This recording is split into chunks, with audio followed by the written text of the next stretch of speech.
Ya, sekarang 10 menit. Oke, 10 menit dari sekarang aja. Hitungin ya. Ya, ini hasil diskusi dari kelompok kami, pengelolaan atau efektivitas pembelajaran coding dan kecerdasan artifisial atau disebut KKA.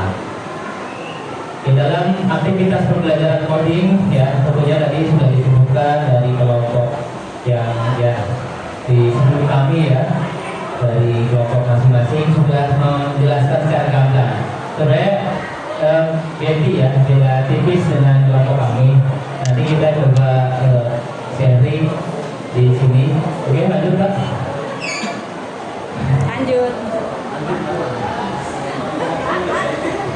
Oke, pembelajaran yang efektif menurut kelompok kami dalam pembelajaran coding dan kecerdasan artifisial ya, yaitu memiliki pertama tujuan konkret ya. Jadi kita sebelum membuat atau mengajar anak-anak, kita memiliki tujuan yang jelas. Nah, tujuan yang jelas ini adalah pemilihan materi. Jadi ketika kita ingin memberikan materi project based learning ya, contohnya misalnya Scratch atau pictoblock. Nah, kita harus punya tujuan. Ya, contoh kalau saya ingin implementasinya ke matematika, ya, berarti tujuannya untuk apa? Agar anak-anak menyusun dari awal, atau kita buatkan nanti di akhir ada namanya template coding yang sudah dibuat dan anak-anak pun menyusun. Nah, kita punya tujuan yang jelas. Mau anak-anak menyusun dari awal atau menyusun seperti puzzle, rangkainya membuat dia jalan, atau metodologi yang lain. Nah, pendekatan berbasis proyek itu kami gunakan, yaitu praktek nyata, yaitu 60% dari total waktu. Misalnya jam pelajarannya 1 jam pelajaran, itu anak-anak biasanya kalau untuk KKA itu nggak meminta lama-lama, kita cepat. Bentar, Pak ini punya waktu 10 menit buat jelasin ya. Seperti kemarin saya buat video itu materi tentang AI for Ocean ya. Itu materinya itu 10 menit, sekitar 15 menit ya. Nah, kemarin sudah diobservasi sama Pak Waluya, nah, berjalan 60 menit ya, itu 60% atau dalam arti waktu itu adalah 15 menit untuk materi, sisanya untuk praktek. Oke, metodologi yang tepat yaitu sesuai dengan gaya belajar anak ya. Kalau misal Bapak Ibu masih belajarnya di kelas gitu ya, masih belum punya web atau belum laptop, kemarin saya coba model gaya belajar yang lain. Kalau kami kan biasanya lab dulu satu-satu komputer. Saya coba kayak di sekolah SD ya, yang lain yang tidak ada komputer. Jadi mereka duduk tersusun gitu ya, seperti mereka duduk rapi gitu kan. Dan saya coba jelaskan dengan interaksi langsung muridnya, dan alhamdulillah sukses ya. Oke, lanjut Kak. Struktur kegiatannya yaitu tadi kita punya tujuan atau konsep dasar.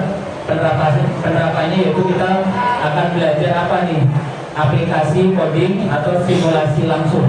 Nah, kemarin untuk AI for Ocean itu adalah simulasi langsung, karena mereka tidak perlu diminta untuk menciptakan mesin learning ya, tapi mereka diminta untuk input data mesin learning.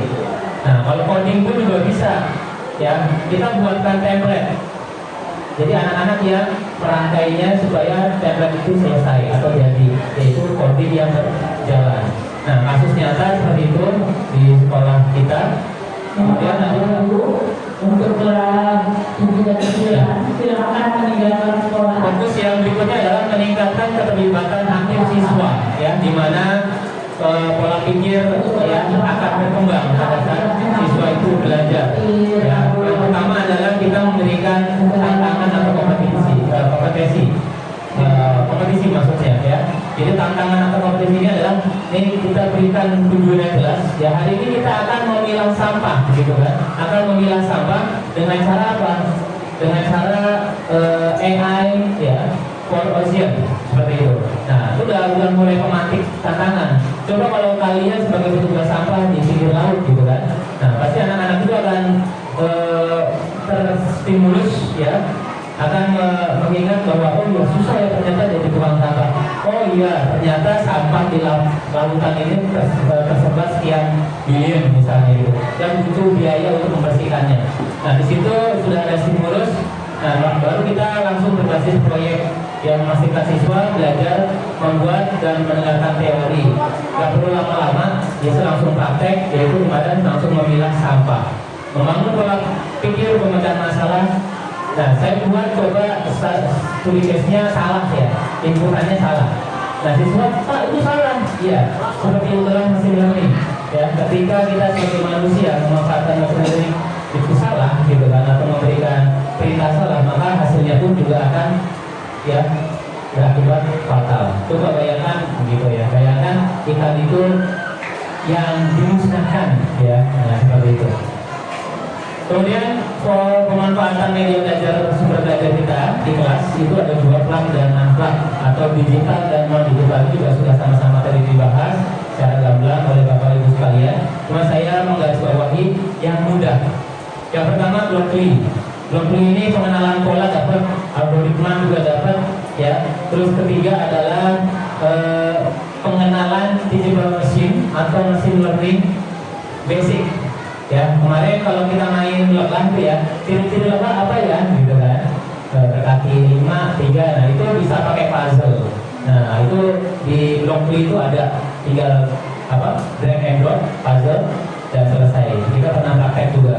Untuk Google Digital Machine ini pengenalan image recognition atau pengenalan artifisial secara image, ya kan? Atau video. Nah itu tadi saya coba ternyata ada machine learning lagi. Nanti saya share ke teman-teman machine learning lain yang belum pernah kita bahas ya. Mungkin nanti bisa saya share. Itu nanti buat tugas kita terakhir. Itu bisa kalau yang mau mengembangkan machine learning. Yang berikutnya Scratch.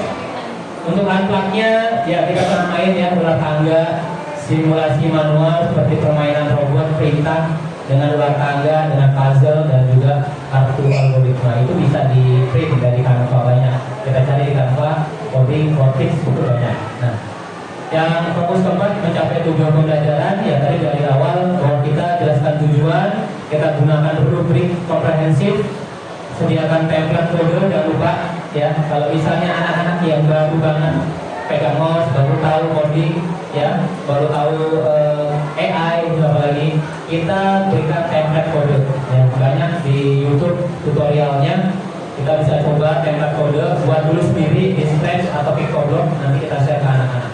Refleksi singkat ini lakukan di akhir sesi untuk mengukur pencapaian ya pembelajaran dari kelas kita. Nah ini penguasaan kelas sudah kita kita atur dari awal, set bahwa posisi duduk, kerjasama ya, lalu kemudian budaya saling bantu atau tim. Mungkin itu aja dari kelompok kami.